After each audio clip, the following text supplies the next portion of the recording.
Paloma Costa é ativista ambiental do Brasil, além de outras áreas em que está envolvida no país.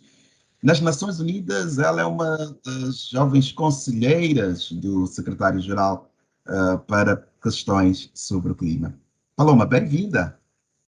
Obrigada, estou muito honrada pelo convite.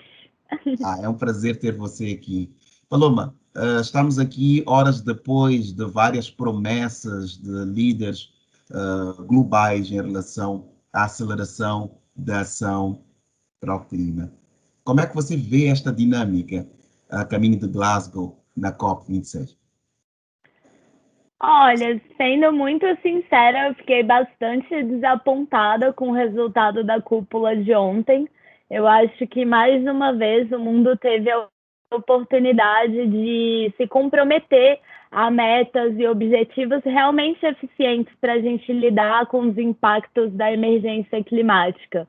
E ver países, por exemplo, como o meu, que chegaram lá e não apresentaram nada novo, nada realmente, nenhuma ambição, nenhuma vontade de levar adiante e enfrentar o maior desafio que a gente enfrenta como humanidade, isso sinceramente me decepciona muito.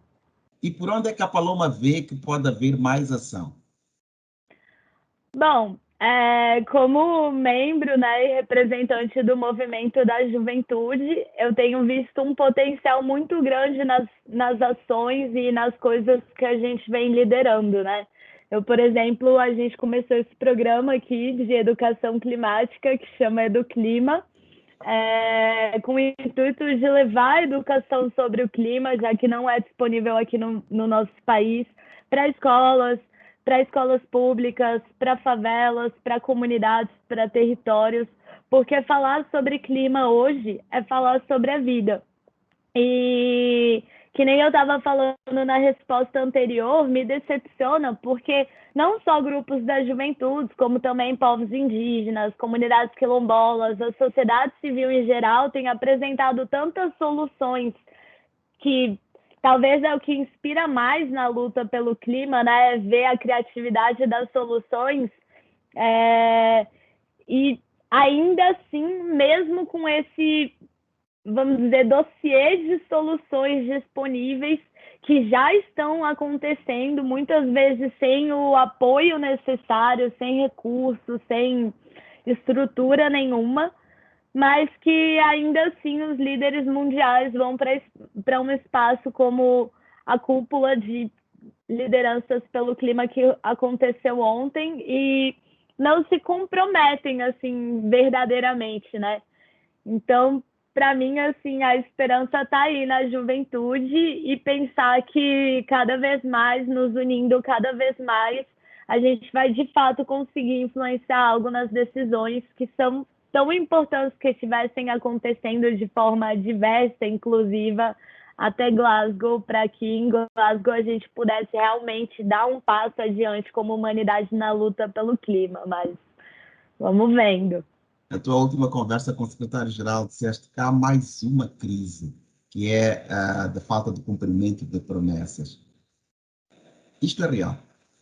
É porque quando a gente pensa na forma como foi construída a nossa estrutura social como um todo, a gente foi construído e a gente vem debatendo há tantos anos, né, questões como a inclusão dos direitos humanos, uma participação cidadã efetiva que possibilite uma ecologia social integrada, que seja por uma base de uma educação e acesso à informação parte de um processo de reflorestamento de uma consciência, isso é um projeto super possível de acontecer. Mas nessa outra onda que é a que eu falo, que é a que eu me referi para o secretário-geral, que é essa quarta crise, que é a crise das nossas estruturas, das faltas de promessas, isso tem muito a ver com o que vai definir os próximos anos para a gente como humanidade, né? Ou a gente escolhe uma opção inclusiva, coletiva, uma coalizão de todos os cidadãos globais, ou a gente vai estar escolhendo a nossa própria extinção como humanidade nesse planeta. Acabas de falar do reflorestamento de consciências. Eu gostaria que me explicasses um pouco melhor este conceito, este pensamento. Sim, esse conceito eu aprendi com o Matsipaya, o Auratio Carramãe. Ele é neto do cacique Raoni Metuxiri, que é uma das grandes lideranças indígenas aqui do Brasil. E ele é cantor e eu ajudei a criar um movimento que chama Liberte o Futuro. E ele, para falar assim, pra gente o que significava libertar o futuro, ele fez uma música que é sobre reflorestar o pensamento a partir de uma narrativa de um futuro ancestral. Porque a gente tem que aprender, por exemplo, com lideranças como o Raoni, como é que é resistir, como é que é manter a floresta em pé e mostrar que a floresta em pé é muito mais valiosa do que qualquer monocultura, pecuária que venha invadir o nosso mundo. E eu acho que a ideia de reflorestar a consciência vem justamente daí, do fato de que se a gente está consciente o suficiente, a gente, por exemplo, que vem de uma região como a América Latina, a gente vai sim se unir e lutar por uma floresta em pé, porque a autonomia sempre foi, sempre será a floresta em pé. A questão da preservação amazônica é sempre levantada em momentos como estes, os grandes eventos ambientais, nacionais e globais. Para fecharmos, falaste de iniciativas criativas. Queres falar de algumas? Sim, com certeza, assim, acho que contar um pouco desse período, né, de pandemia, assim, para trazer uma solução que me inspirou mesmo, realmente, né? A pandemia, com certeza, está sendo um momento muito difícil para todos nós como humanidade. E no começo da pandemia, eu que trabalho com as juventudes indígenas que estão nos territórios, eu fiquei muito aflita porque eu não podia me comunicar com eles, né? Devido ao acesso à internet, enfim, né? Eles não estavam se deslocando por questões da pandemia. E depois, através de um processo coletivo, a gente conseguiu levar a internet para algumas aldeias e eu pude estar em contato com os meus amigos. E muito desolada do lado de cá, né? Vendo as notícias todos os dias ao redor de todo mundo me questionando, né, sobre a saúde e a existência deles diante de tantas invasões nos territórios, né? Isso não pode deixar de notar esse caos.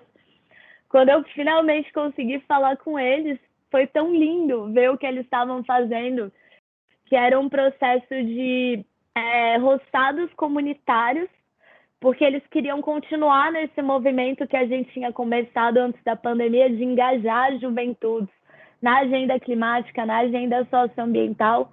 E a forma que eles encontraram foi aprender a fazer os roçados tradicionais com os mais velhos, para aprender com os mais velhos e trazer essa consciência do ativismo, da agenda e da pauta socioambiental a partir do engajamento da juventude nesse roçado. E aí, cara, eles estavam tão avançados, pensando em como levar essa comida para auxiliar as populações, os municípios vizinhos que não estavam tendo tanto acesso devido a todas as restrições da pandemia. E, para mim, escutar uma iniciativa como essa, assim, regenerativa, que traz uma cadeia de valor em todo o processo, eu comecei a ter muita esperança, assim, eu acho que tá aí, assim, olha uma solução dessa, né? Que engaja a juventude, traz conhecimento tradicional, põe comida na mesa, orgânica, sustentável, mantém a floresta em pé. Nossa, isso aí é Green Jobs. E a esperança representas tu também, portanto, neste painel das Nações Unidas, que aconselha o secretário-geral sobre as mudanças ou a ação climática. Queres dizer mais alguma coisa da conversa que vocês tiveram e, principalmente, do caminho que é longo pela frente? Sim, com certeza, eu acho que a gente não pode deixar de notar que a iniciativa do secretário-geral de ter um grupo de conselheiros é muito representativa e deveria servir de orientação para diversos líderes ao redor de todo o planeta. A gente precisa incluir grupos da juventude. E eu fico muito feliz de ter tido essa oportunidade de conversar mais uma vez com o secretário-geral, compartilhar os desafios que eu venho enfrentando aqui como juventude latino-americana, como jovem brasileira, mulher que trabalha com as causas socioambientais e indígenas, e escutar o apoio dele, entender que ele está, de fato, com a gente, comigo, nessa luta, entendendo que não existe hoje nenhuma possibilidade mais de tentar pensar em um acordo global, um acordo bilateral que seja, sem incluir a temática socioambiental, sem incluir a temática climática, sem incluir a comunidade civil, a sociedade civil, a juventude, os povos indígenas originários e tradicionais. E escutar ele falando que ele apoia e que ele também acredita nisso, assim, também me dá muita esperança, assim, de que pode ser que os líderes mundiais cheguem a tempo para realmente se comprometer com um mundo e uma existência saudável para todos nós. Paloma Costa, ativista ambiental do Brasil e conselheira de um painel de secretário-geral, faz parte de um painel de secretário-geral. Muito obrigado por estes minutos à ONU News. Obrigada a vocês, foi uma honra e um prazer. Foi um prazer muito grande, Paloma, foi um prazer muito grande conversar com você.